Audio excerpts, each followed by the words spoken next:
Here we go. Here we go. So we've got Exodus 16 today, 16 through 18. Okay, so we're going to go from, let's see. Moses brings the elders into Horeb. We're going to see some water come out of the rock. Jethro gives him some good advice. Okay, Jethro gives him good advice towards the end.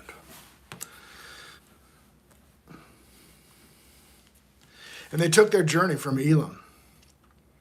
And all the congregation of children of Israel came unto the wilderness of Sin, which is between Elim and Sinai, on the 15th day of the second, after their departing out of the land of Egypt. And the whole congregation of children of Israel murmured against Moses and Aaron in the wilderness.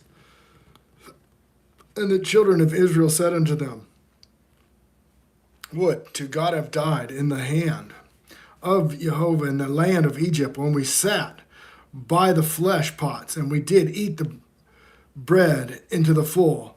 We have brought us forth into this wilderness to kill us as a whole assembly by hunger. So they just saw the whole Egyptian army die in the Red Sea. And traveled another 15 days. They've already forgot. And the children of Israel said unto them, hold on. This is verse 4. And then said Jehovah unto Moses, behold, I will rain bread from heaven for you, and the people shall go out and gather a certain rate every day, that I may prove them whether they will walk in my law or no. Okay, this is before he gets the 10 Commandments. Okay, but he's already right now, it says, prove them. That is the word naw-saw. N-A-S-A would be the transliteration of it. It's in Strong's Concordance, it's H5254, naw-saw. By implication, to attempt, to test, adventure, assay, prove, tempt, to try the people. So this is a test for the people. And I shall come to pass that on the 6th day they shall prepare that which they bring in, and it shall be twice as much as they gather daily. Okay, so on the 6th day they're going to gather twice as much. Okay, this first time we see this tempting and proving, or naw-saw, the hermeneutics of that word go back to Genesis 22:1, and this is Abraham offering of Isaac. And Genesis 22, verse 1, and it came to pass after these things that God did tempt Abraham, and said unto him, Abraham, he said, behold, I am here. Okay, so he tests Abraham with Isaac. You know, he took him up to the mountain to sacrifice him. And God said to the angels, don't harm the child. Abraham knew.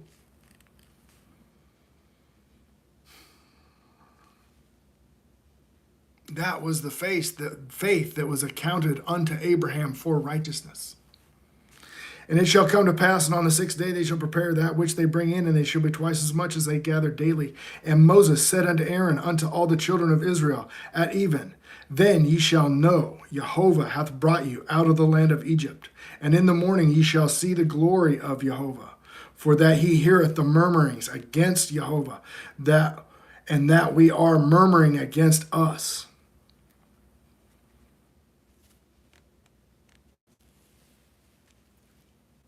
So they're murmuring against Jehovah. Okay, they may be bitching at Moses, but really, God looks at them as they're bitching at him. And Moses said, this shall be when Jehovah shall give you in the evening flesh to eat, and in the morning bread to full, for that Jehovah heareth your murmurings which ye murmur against him, and that are we. Your murmurings are not against us, but against Jehovah. And Moses spake unto Aaron, and say, all the congregation of the children of Israel come near before Jehovah, and for he hath heard your murmurings. And it came to pass, as Aaron spake unto the whole congregation of the children of Israel, that they looked towards the wilderness. And behold, the glory of Jehovah appeared in the cloud. And Jehovah spake unto Moses, saying, I have heard the murmurings of the children of Israel, and speak unto them, saying, that ye even eat the flesh in the morning, and ye shall be filled with the bread, and ye shall know that I am Jehovah your God. And it came to pass, at even the quails came up and covered the camp, and in the morning the dew lay round about the host. And when the dew lay as was gone up, behold, the face of the wilderness, there lay a small round thing, as small as a hoar frost on the ground. And when the children of Israel saw, they said to one another, it is manna, for they wished not that it was. And Moses said unto them, this is the bread which the Lord hath given you to eat. And it is the thing which the Lord hath commanded to gather it, every man according to his eating. An omer for every man according to the number of your persons. Take ye every man for them which are in his tents. And the children of Israel did so, and they gathered some more and some less. And when they did meet with the omer, they gathered much, had nothing over, and he had gathered little, had no lack. But they that gathered, every man according to his eating. And Moses said, let no man leave it till the morning. Notwithstanding, they hearkened not unto Moses. They didn't hearken unto Moses again. Hey, Rosemary, how are you? And they gather, okay. And it come to pass that on the 6th day they gathered twice as much, 2 omers for one man, and all the rulers of the congregation came and told Moses. And he said unto them, this is what Jehovah hath said, tomorrow is the rest, the holy Sabbath unto Jehovah. Bake which ye shall bake today, and see that ye will seethe. And then that which remaineth lay up to be kept until the morning. Okay? Kept until the morning. So what time does the Sabbath start? In the morning. And they laid up until morning, and Moses bade, and they did not stink, neither was there any worm therein. Well, I missed the worm part, didn't I? But, okay, you know the story.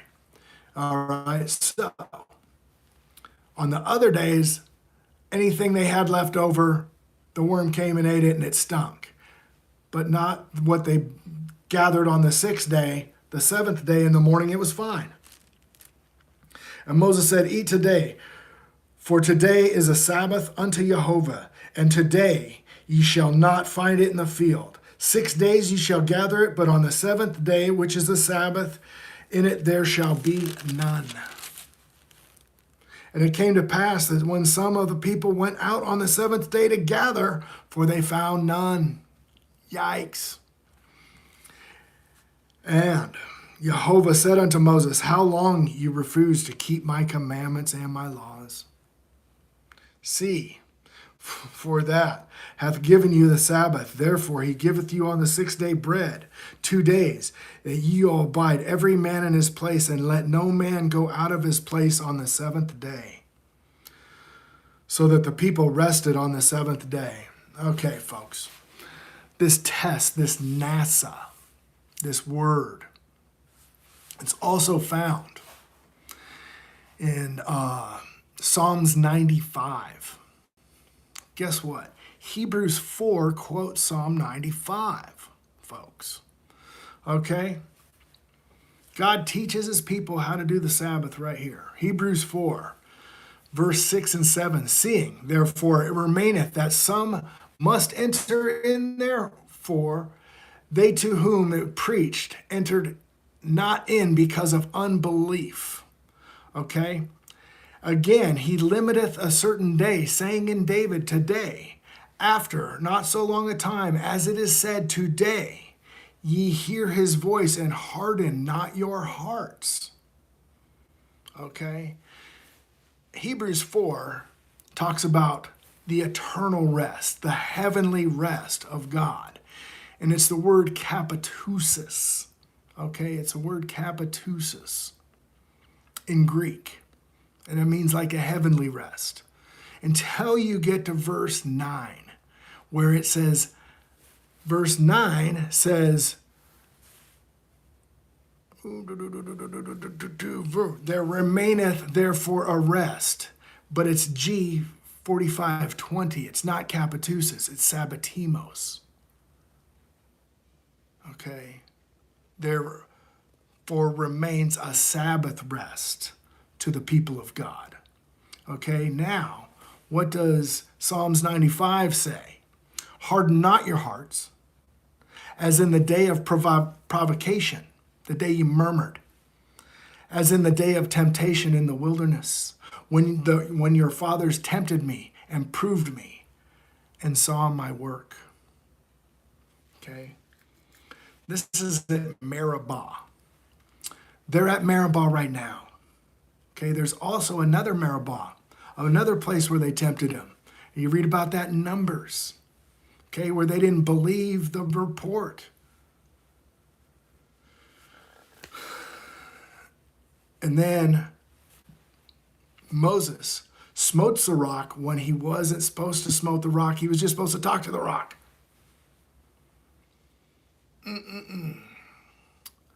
Okay, so two places name the same thing. But this, what's the context of Hebrews 4? The context of Hebrews 4 is the Sabbath, a day of provocation. And, okay, so here we go. How long you refuse to keep my commandments and my laws. Okay? We know he hasn't even given the 10 commandments yet. He's just taught them how to do the, how to gather the manna. Tells them how to gather it, when to gather it. Their murmurings. See, for that Jehovah hath given the Sabbath, therefore he giveth you on the 6th day bread to eat 2 days, and abide every man in his place. Let no man go out of his place on the 7th day. So the people rested the 7th day.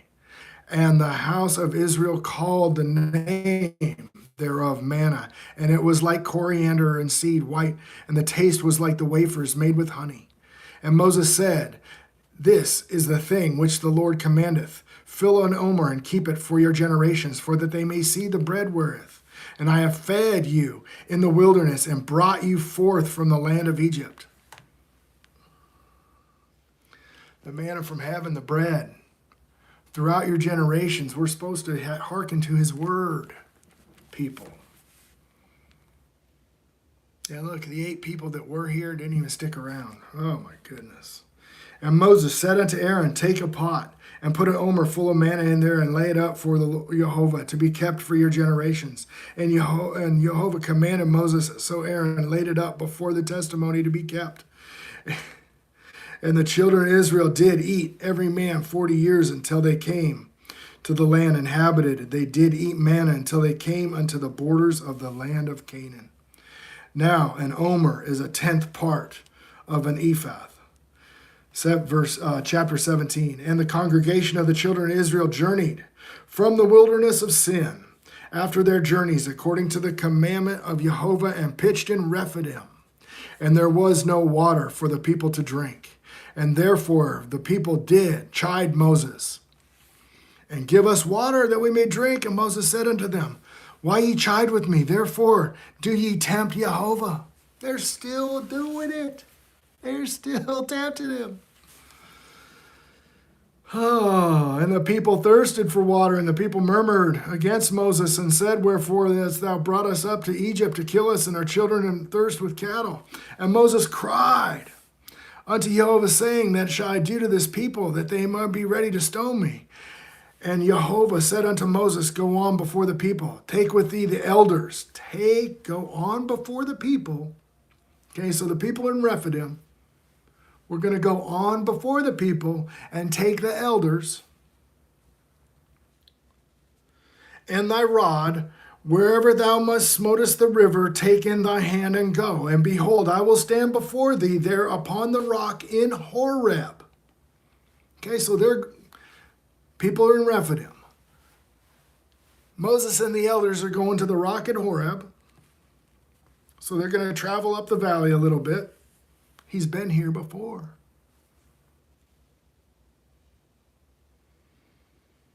In the places, and he called the name of the place Meribah, because of the chiding of the children of Israel, and because they tempted Jehovah, saying, Jehovah is among us or not.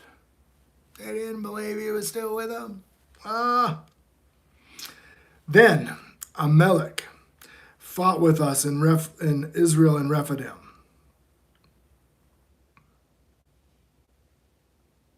Okay, hold on.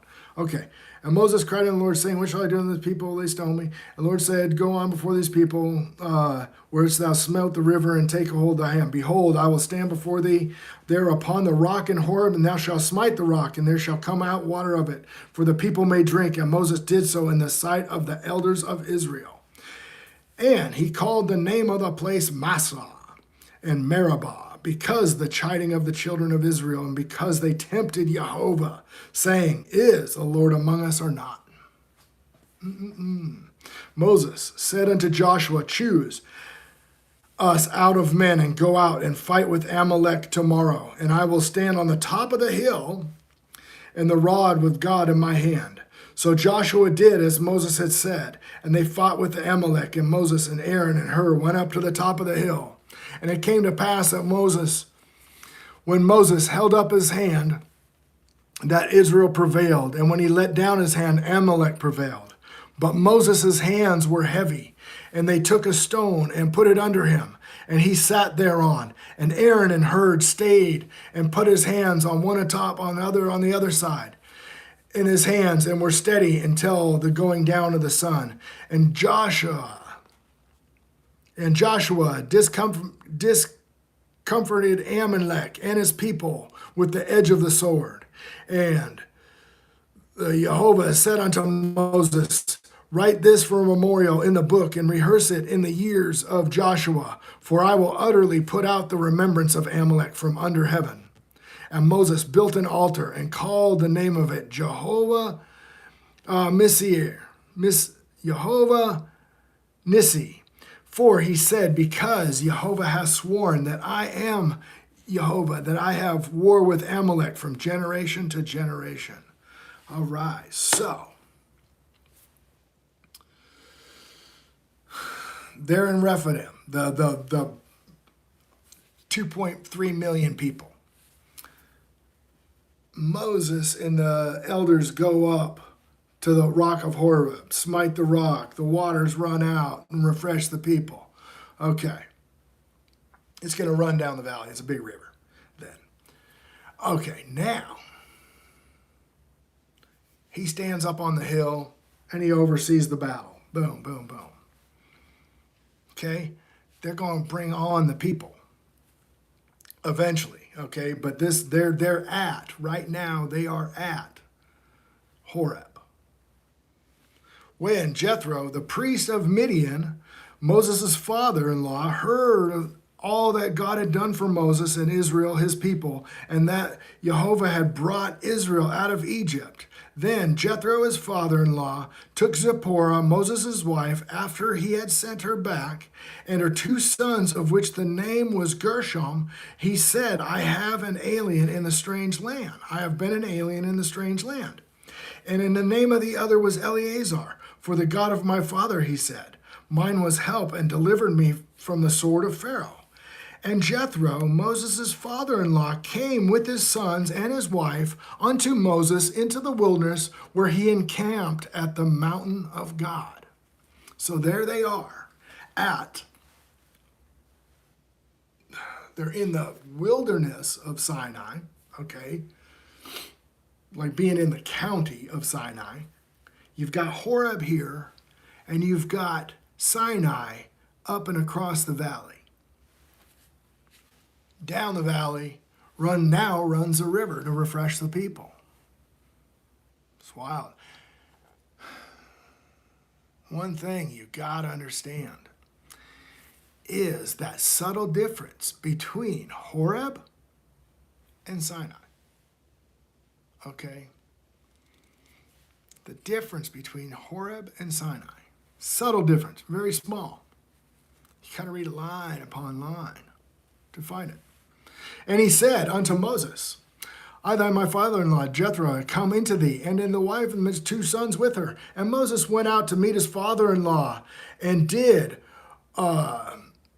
obedience, and kissed him, and asked each other their welfare, and they came unto the tent. And Moses told his father-in-law all that Jehovah had done for Pharaoh and the Egyptians and Israel's sake, and all the travail that had come upon them by the way, and how Jehovah had delivered them. And Jethro rejoiced for all the goodness which the Lord hath done unto Israel, and for whom he delivered out of the hand of the Egyptians. Remember in Genesis where he was at Horeb when he saw the burning bush. And Jethro had said, Blessed Jehovah, who hath delivered you out of the hand of the Egyptians, and out of the hand of the Pharaoh, who had delivered the people from under the hand of the Egyptians. Now I know that Jehovah is greater than all gods.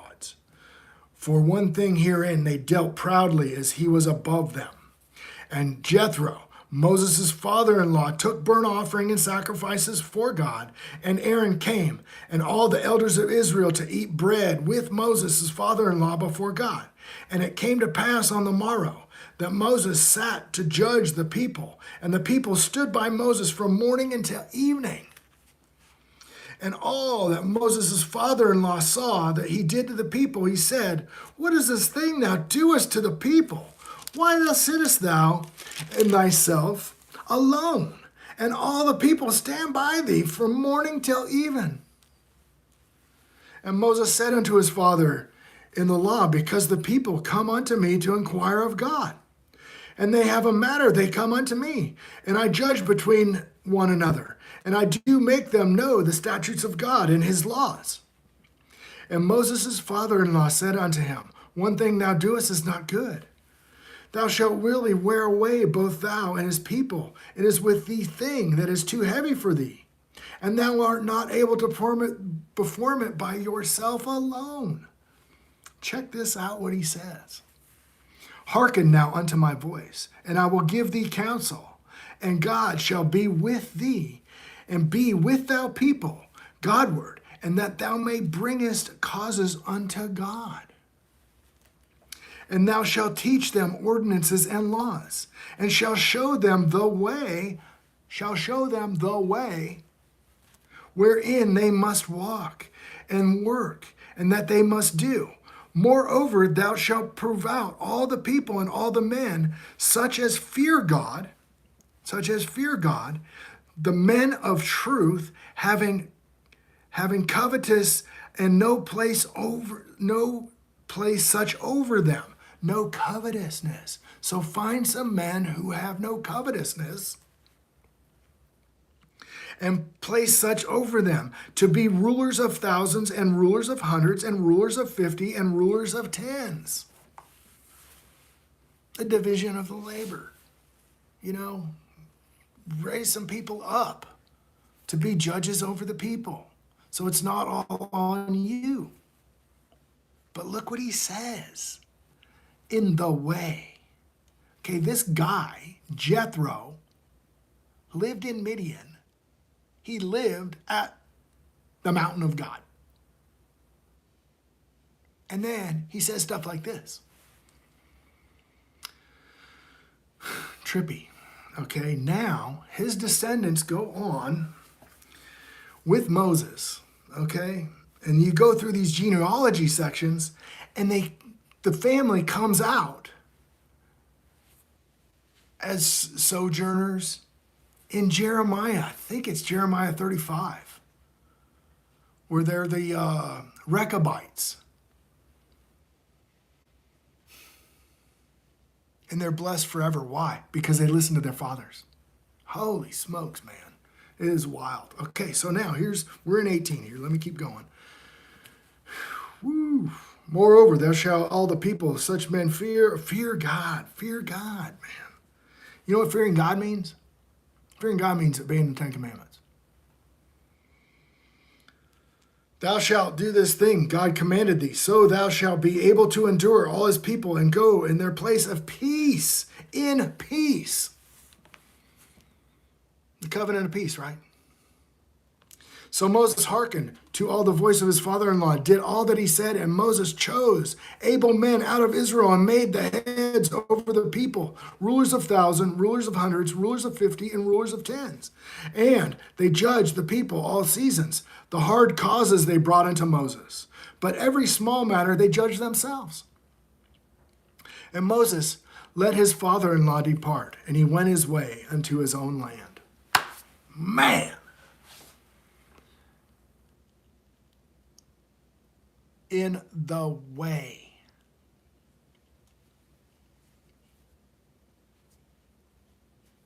Jethro was an Israelite, but he knew the deal. He lived there at the mountain of God and was a priest. Trippy, trippy, trippy. All right, guys, I love you. This was a huge day. If you watch this thing from the beginning, okay? Harden not your hearts, as in the day of provocation. Harden not your hearts, folks.